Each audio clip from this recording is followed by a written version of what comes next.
আল্লাহর হাবিব বলেন এই 5 শব্দের দোয়া অভাবে যেই বান্দা পাঠ করবে, বাসায় চাল নাই, ডাল নাই, ব্যবসায় বরকত নাই, পকেট ফাঁকা, বাড়ির ব্যাংক ব্যালেন্স ফাঁকা, কোথাও কিছু নাই, অভাব আর অভাব, চাকরি নাই, ব্যবসা নাই, কিছুই নাই, এই 5 শব্দের দোয়া যেই বান্দা পাঠ করবে, সঙ্গে সঙ্গে আল্লাহ রাব্বুল আলামিন তার জীবনের সমস্ত অভাবকে তার গায়েবী খাজানার থেকে দূর করে দিবেন। কোন সবাই সুবহানাল্লাহ।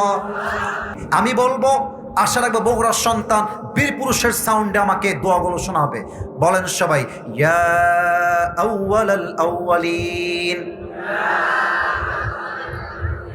আমার ভাই এত বড় একজন আলোচক হয়ে ভাই আমার সঙ্গে দোয়া পাঠ করতেছে, এটাই হচ্ছে আন্তরিকতা, এটাই হচ্ছে একে অপরের প্রতি শ্রদ্ধা, ভালোবাসা। আমার মনে হয় যদি আলোচকদের মাঝে, আলেমদের মাঝে ভালোবাসা তৈরি হয়ে যায়, ঐক্যতা তৈরি হয়ে যায়, আমার বিশ্বাস আগামী বাংলাদেশ হবে ইসলামের বাংলাদেশ। বগুড়ার ভাইরা বলেন সবাই, ইয়া আউয়ালাল আউয়ালিন, ইয়া আখিরাল আখিরিন, ইয়া দাল কুওয়াতিল মাতিন।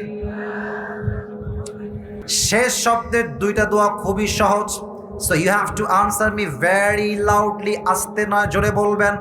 সবাই বলেন, ইয়া রাহিমাল মাসাকিন।